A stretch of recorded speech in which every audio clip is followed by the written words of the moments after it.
বেগুন গাছের প্রথম যত্ন এবং খাদ্য আজ আপনাদের সাথে শেয়ার করব। হ্যালো এভরিওয়ান, আসসালামু আলাইকুম। কেমন আছেন আপনারা সবাই? আলহামদুলিল্লাহ আমি তো অনেক ভালো আছি। আশা রাখছি আপনারা সবাই ভালো আছেন। বেগুন গাছগুলো হাঁটি হাঁটি পা করতে করতে অনেক বড় হয়ে গেছে।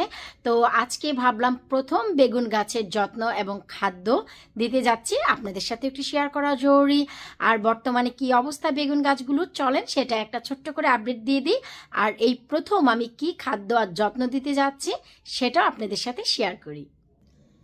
সবার শুরুতে দেখাচ্ছি এই যে আমার বড় সিডিং ট্রেতে যে বেগুনের গাছগুলো আছে, এখানে প্রীতম বেগুন এবং সাদা ডিম বেগুন সব মিলানো আছে। আমার পটের গায়ে গায়ে লেখা আছে, তাই আমি এগুলো জানি কোনো সমস্যা হবে না। তো এই হচ্ছে বেগুন গাছের অবস্থা। আর এই যে এখানে সিংনাথ বেগুন, মিক্স বেগুন, প্রীতম বেগুন এবং গ্রিন বিউটি সব বেগুন গাছ আছে। তো এখন হচ্ছে আমাদের কথা যে এই বেগুন গাছের প্রথম যে যত্ন সেটা আমরা কি করব।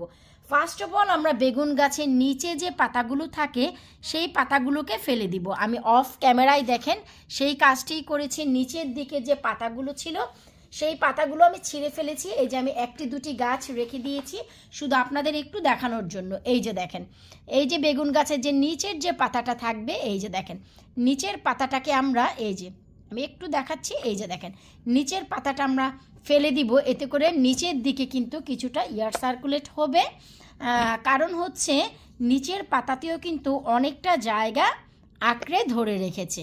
তো নিচের জায়গাটি যদি ক্লিয়ার হয় তাহলে কিন্তু আলো বাতাসের দিক থেকে কোনো সমস্যা হবে না গো। সবগুলো নিচের দিকের পাতাই কিন্তু এই যে একটু লক্ষ্য করলেই দেখতে পাবেন আমি কিন্তু সব ফেলে দিয়েছি। শুধু এখানে না, এই পটেও যা ছিল এই যে দেখেন নিচের দিকের পাতাগুলো ফেলে দিয়েছি। এবং শুধু তা না, দেখা গেল যে অনেক আরও ছোট ছোট চারা ছিল মাঝখান দিকে, আমি তাও ফেলে দেখেন অনেক কিন্তু এমটি করে নিয়েছি। এই যে দেখেন অনেকগুলো ফেলে দিয়েছি গাছ, এতে করে যেন আলো বাতাস হয়। কারণ এত গাছ হয়ে গিয়েছিল যে এগুলো আসলে কি করব, তাই ছোট ছোট চারাগুলোকে আমি ফেলে দিলাম। এতে করে দেখা গেল কি এখন বড় গাছগুলো খুব দারুণভাবে বাড়তে পারবে।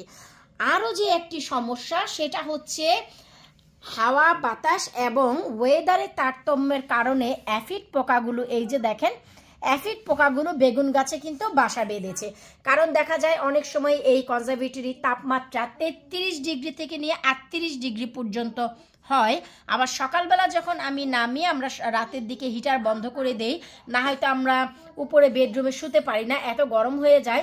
হিটার বন্ধ করে দিয়ে সকালবেলা নিচে এসে দেখি যে 12 থেকে 13 ডিগ্রি তাপমাত্রা হয়ে আছে আমার এই কনজারভেটরিতে। তো 38 ডিগ্রি আর 13 ডিগ্রি এটা কিন্তু অনেক অনেক অনেক বড় একটা তারতম্য, যার কারণে গরম ঠান্ডা পরিবেশ একসাথে পেয়ে কিন্তু এই যে দেখেন অ্যাফিড পোকাগুলো এসেছে। এখন যে আমাদের ফার্স্ট যে কাজ করেছি নিচের দিকের পাতাগুলো আমরা ফেলেছি, সেকেন্ড এই অ্যাফিড পোকাগুলোকে আমরা একটু যতটুকু সম্ভব ক্লিয়ার করার চেষ্টা করব। এরপর যেহেতু অ্যাফিড পোকা ক্লিন করার বিষয়, তাই এই কাজটি কিন্তু আমরা ঘরে করব না। ঘরে করলে কিন্তু ঘরেই থেকে যাবে। নিচের পাতাগুলো ছাঁটাই বাছাই করতে গিয়ে ঘরের কার্পেটে আমার অনেকগুলো অ্যাফিড পোকা কিন্তু পড়েছে।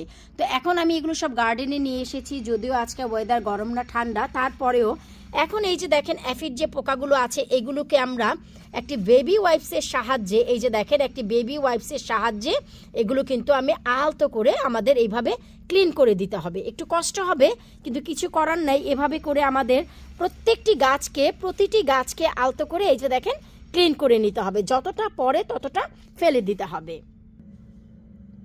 যতটুকু সম্ভব আমি চেষ্টা করেছি একটু একটু করে পোকাগুলোকে ফেলে দিতে, কারণ এত গাছ হট্টগোল হয়ে আছে, আপনারা চাইলেও কিন্তু সব একটি একটি করে পাতা ক্লিন করতে পারবেন না, কারণ এটা কিন্তু মোটেও সম্ভব না। তো আমরা যে কাজটি করব, আর গাছগুলো এত ছোট, এখনই নিম অয়েল অথবা ডিটারজেন্টের ওয়াশ করা এটাও ঠিক না। এতে করে দেখা গেল গাছগুলো ক্ষতিপ্রাপ্ত হবে। সো আমাদের এমন টেকনিক অবলম্বন করতে হবে যাতে আমাদের পোকাগুলোও মরে যায় এবং গাছগুলো ভালো যত্নও পায়। সো এখন হচ্ছে এই পোকাগুলো মারার পর আমাদের যে কাজটি করতে হবে, প্রথম যে খাদ্য আমি দিতে যাচ্ছি আজকে সেটা হচ্ছে ম্যাজিক সার। জি হ্যাঁ, আপনারা ঠিকই শুনেছেন, আমার চ্যানেলের সবচাইতে হাইয়েস্ট রেটেড যে খাদ্য গাছের জন্য সেটা হচ্ছে ম্যাজিক সার। এই যে দেখেন এখন এই অল্প অল্প করে আমি প্রতিটি পটে ঠিক এভাবে করে ম্যাজিক সার আগে দিব। আর এই যে দেখতে পাচ্ছেন এগুলো তো জাস্ট এমনি ঢেলে দিব। এই যে দেখেন এটা হচ্ছে ডাইলুটেড করা 48 আওয়ার্স ধরে। সো এই যে ঠিক এইভাবে করে আমি এখন প্রত্যেকটি গাছে আগে ম্যাজিক সার অ্যাপ্লাই করব। প্রতিটা গাছেই প্রতিটা পটে পটে আমি কিন্তু ম্যাজিক সার ব্যবহার করে নিলাম। আর আপনারা যারা ম্যাজিক সার কি জানতে চান অবশ্যই আমার চ্যানেলে একবার ঘুরে দেখে আসবেন, সেখানে আপনারা পেয়ে যাবেন। তো এখন খাদ্যের পরপর এখনই হচ্ছে আমি এতে ব্যবহার করব একটি যত্ন।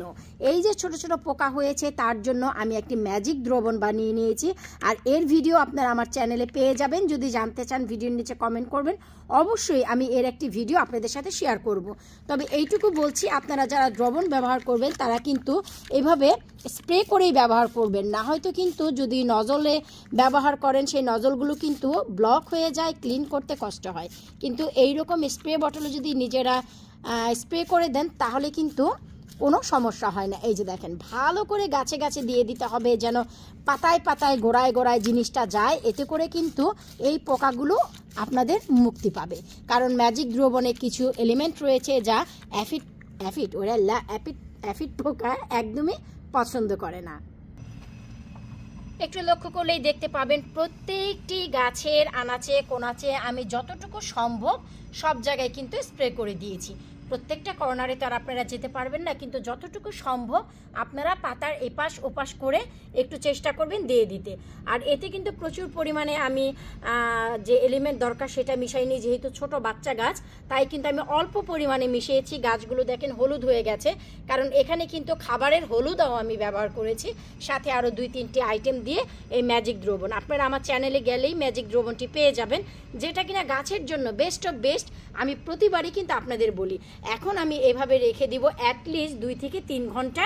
আর অবশ্যই চেষ্টা করবেন যদি রৌদ্র হয় গাছগুলো বাহিরে দিতে, রৌদ্রের তাপেও কিন্তু অ্যাফিড পোকাগুলো চলে যায়। তো এখন হচ্ছে এরা 2 ঘন্টা পুরোপুরি রেস্ট করবে বাহিরে। এভাবে করে আপনারাও আপনাদের ঘরের বেগুন গাছ, সিম গাছগুলোর যত্ন করতে পারেন একই পদ্ধতিতে। ঠিক এইভাবেই আপনারা ম্যাজিক দ্রবণ এবং ম্যাজিক সার বানিয়ে দিয়ে দেন, দেখবেন 1 সপ্তাহের ভিতরে বেগুন গাছের চেহারা একদমই পাল্টে যাবে। বিদায় নিচ্ছে আজকের মতো, পরবর্তী ভিডিও দেখার আমন্ত্রণ জানিয়ে আল্লাহ হাফিজ।